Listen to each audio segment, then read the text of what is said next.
Into our morning conversation today. You know, yesterday I was talking about the way we were excited that students had passed their KCSE. University is going to be calling now. And when that university calls, your little girl is going to go there.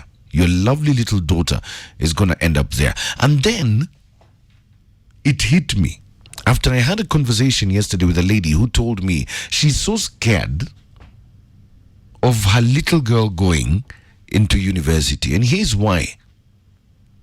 Her daughter scored a B plus. So she's definitely going to be called to a university.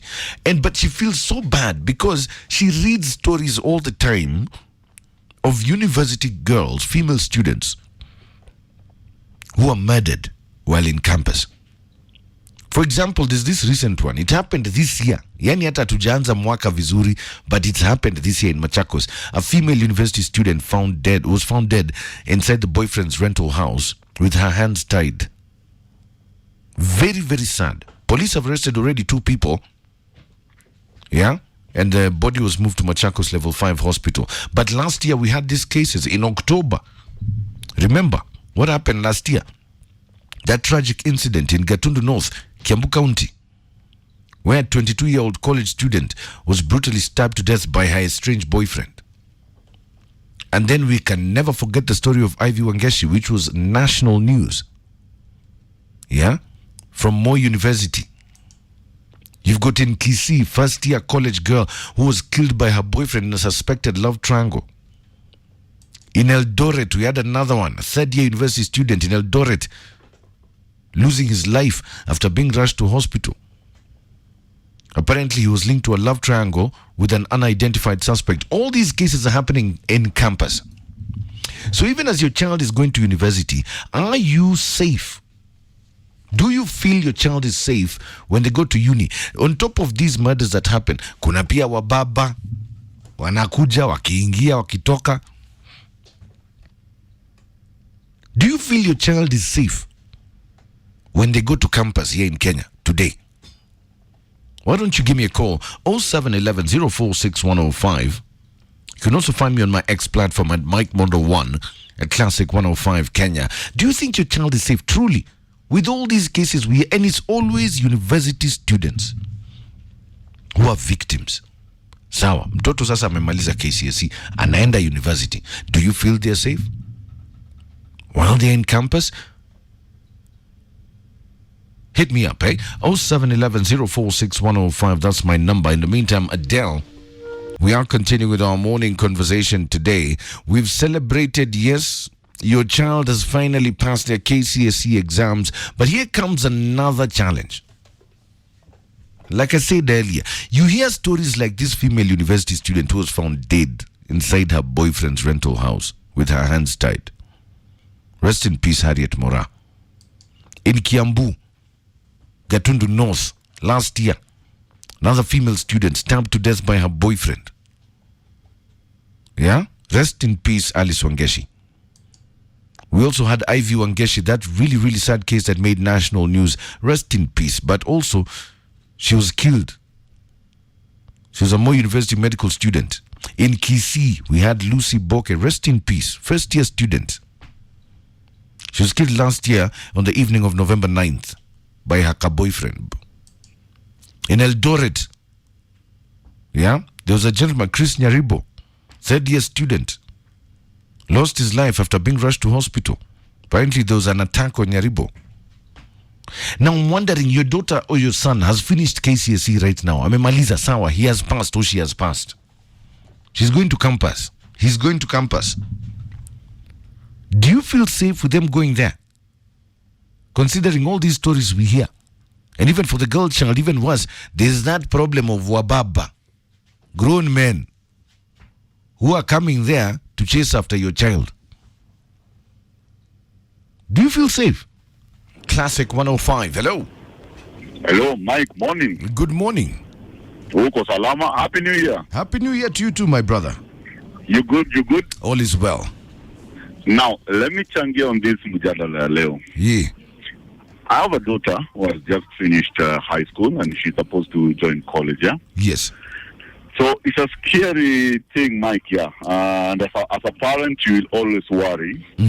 But now you need to they have to continue their education. That's true. So the best you need to do is actually sit the girl down, have a candid talk with them.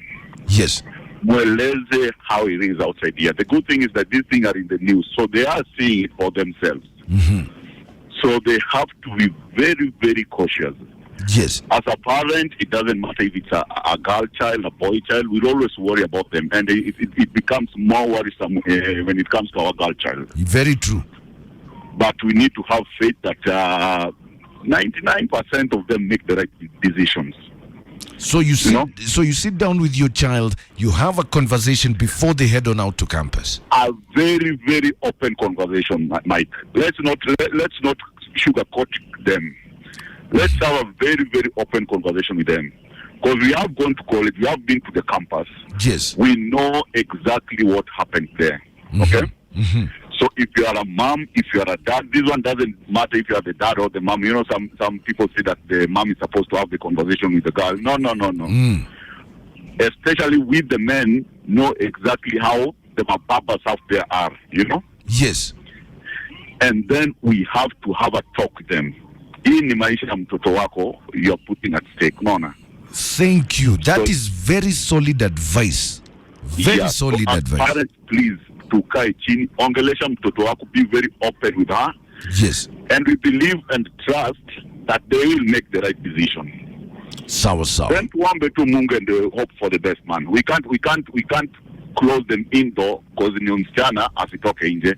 Kweli. You know, at times also kuwafungia sana become even more dangerous because ukimfungia sana, when she get a little bit of freedom, it will now become worse. Okay. So have faith in your kid, let them go there, let them pursue their education and hope for the best. Thank you very much for that, Thank you, Mike. Have a good one, my friend. You too. You know, that is very true.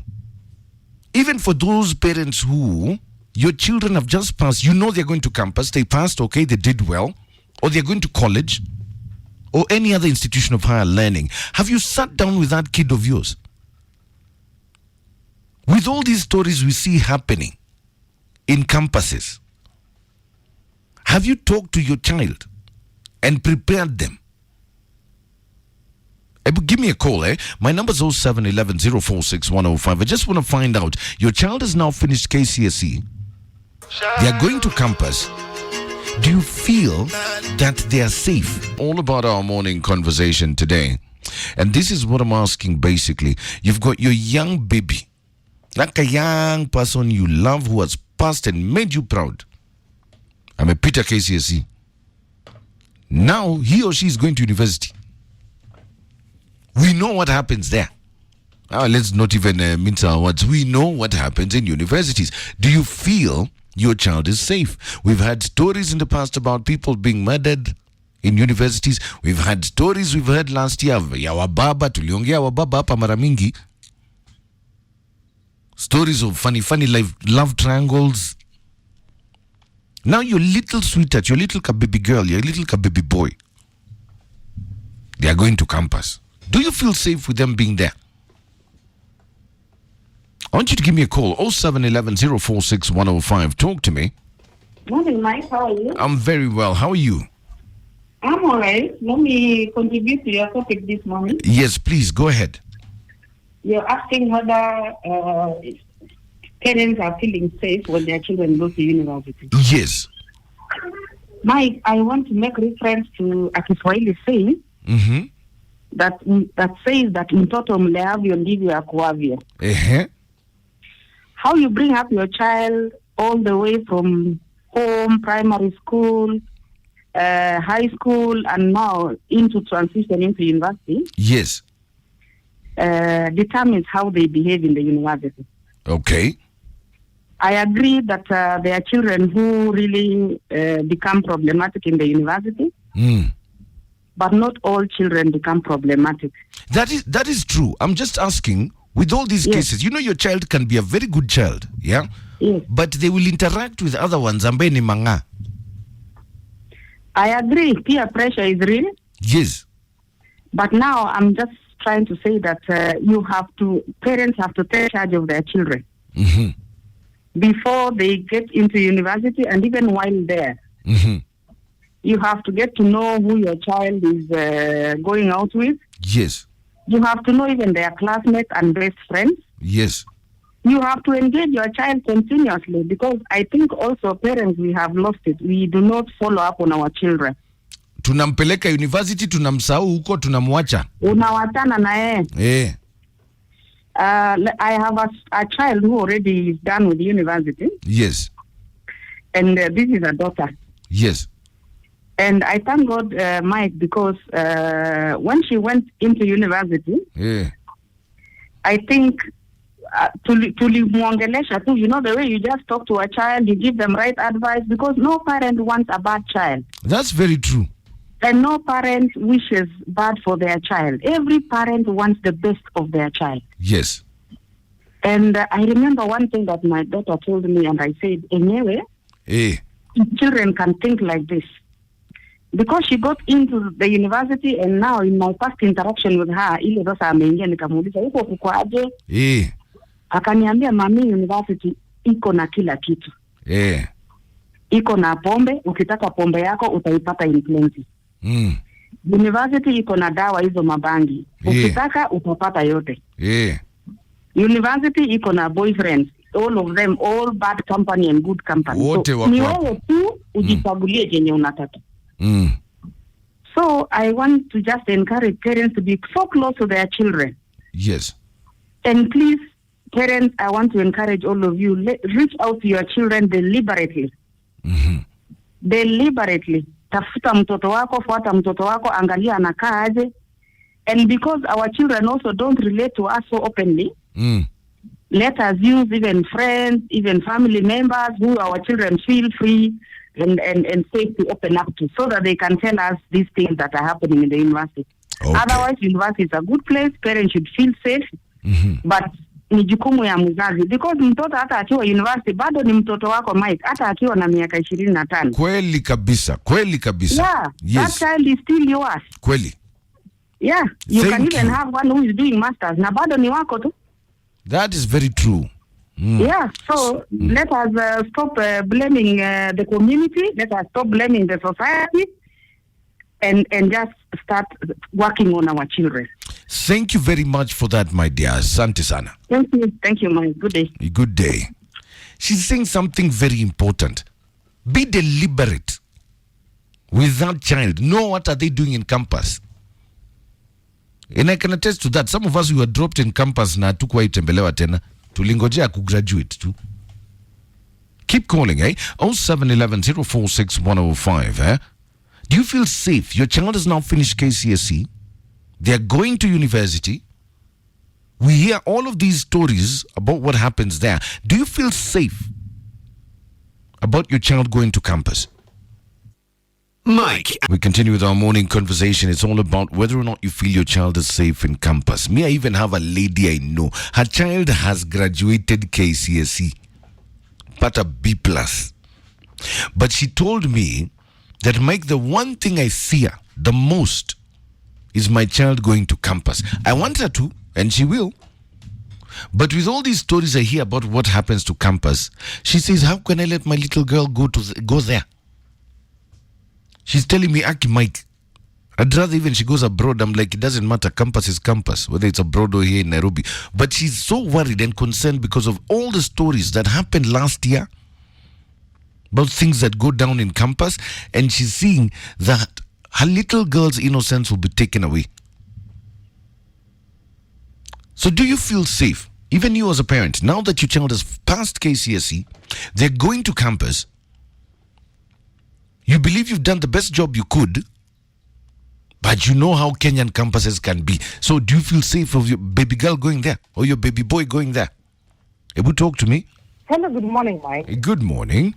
How are you doing? I'm very well. And yourself? I am good. And the previous caller, Sema, talking to your daughters, I mean, you can talk to us and then what?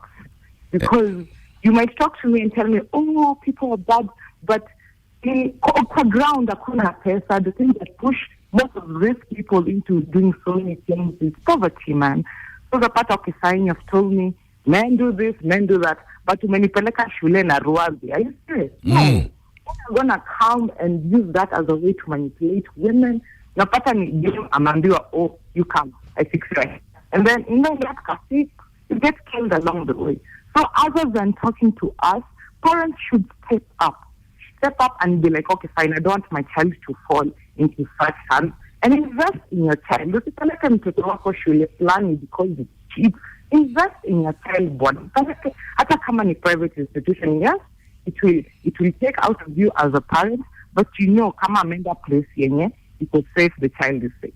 But now you're sending your child in a place where there is no money, people are doing all sorts of chakachakas out here. It can't work. It's fine. You sound like you've gone through that situation before. Okay? You sound like umepitia hiyo mashida before. Shida ziko, yes, kabisa nakwambia hauna do, yani you're at zero. So inabidi uende utafute kwa mbaba mahali. Mbaba nakwambia, my sorry, if you come, I buy you a apartment over here. Yeah, and my only, imagine you're like 18, you're a child. Okay. So you make such bad decisions in the end, unakuja unajipata you put yourself in a situation in which it's either death or you're scarred for life. So parents should step up, basically. They should step up kabisa to kusema ati no, and you're not even helping your child. Parents are sending their child to university with no money. Okay. Yeah, so like kama mzazi, ukitaka mtoto wako aangalie, shuka yenyewe. Nunua manguo. Make sure hata kama ni Uber anataka, pay for that Uber because she won't go looking for it somewhere else. Okay. So. If you ask me. Thank you for that, my dear. Thank you. She's actually making a point. Because I know of parents who take their kids to university, akishafika huko, anamwambia we jipange sasa, figure out yourself. What do you expect is going to happen? Takutana hapo na kitambi ya mtu wa mazee amwambie we, kuja, cheza na bouncing castle hapa. We, keep calling 0711046105. As your child is going to campus right now after KCSE, do you feel they're safe to finish our morning conversation today? And you know what it's all about? It's all about whether or not you feel your child is safe as they go to campus. Because they finished KCSE right now. Now they're going to university. Your child performed well. You're proud of them. But here's another environment this kid is going into. And we hear stories like this from even as early as this year. In Machakos, there's a female university student who was found dead inside the boyfriend's rental house with her hands tied. Last year, you remember the story of the one who was stabbed to death by her boyfriend in Kiambu. We all know the story of Ivy Wangeshi. Rest in peace. Yeah, the court recently found the boyfriend guilty of murder. You have in Kisii the first-year college girl who was killed by the boyfriend in a suspected love triangle. We also have in Eldoret the student who apparently was killed after a fight over a girlfriend. We know these kids are going to campus. We know what happens in these universities. Let me ask you, do you feel safe that your child is going there? Have the final word, eh? Hello? Hey, Mike. Yes, good morning. Morning, how are you? I'm very well. How are you? I'm very well. We are managing the January situation. You're managing. You're surviving. You're surviving, man. Well, don't worry. Utapona too. Yeah, about these topics today. Yes. Man, it is, let alone campus. Yeah. Even a primary school child going to high school. Yes. You have to have candid, open discussions. You be blunt with them. About how their behavior should, how to relate with the opposite gender. It's that crazy because if I was a parent, my child going to campus, I would be very afraid. I know. And you know, that's what I'm feeling right now for those parents who have kids going to campus. Yeah. I mean, how are you going to deal with it considering all these stories we hear left, right, and center? Yeah, it's crazy. Like the other guy said, it has to be very open and candid talk. Yes. And as a parent, you have to continuously check on your child because as much as yes, could be maybe 1%. Mm-hmm. I can tell you the things we see on the estates where these children live. Yes. It's crazy. There are things that they will not talk about with their parents, but they are suffering. They are going through a lot of problems. That is very true. And these are very different generation. I think the issue of the exposure to the internet and just the general change in how they were raised is a big contributing factor. Mm-hmm. And then the issue that the results just came out yesterday. By July, some of them will be going to campus. Yes. Government is also contributing because these are children you're sending to high institution of learning where they have freedom. Yes. Kitambo, we used to be home for 2 years. I remember. Yeah, and that time, but in those 2 years, umenyoroshwa. The girlfriend you had has been pokonyed by 2 other men. you know, yes. And over time you realize, this girlfriend I have is not my wife. Okay. Mm-hmm. Yeah, so what I've learned about this generation, they need to stop that attachment, especially in their relationships. Mm-hmm. Some of them think that when I get a girlfriend now, this is a wife. Mm-hmm. Not knowing we babas are there. Kina nyinyi. Now, and we have to nyorosha them. Munakuja the same way we were nyoroshwa. Yes. Because your girlfriend wants money. Your girlfriend wants to hang out in Gong Road and Quiver and the big clubs. Okay. You can't afford it. So I get what you mean. Mm-hmm. Yeah. So it's I pity for those parents though. Okay. Thank you so much for that, All right.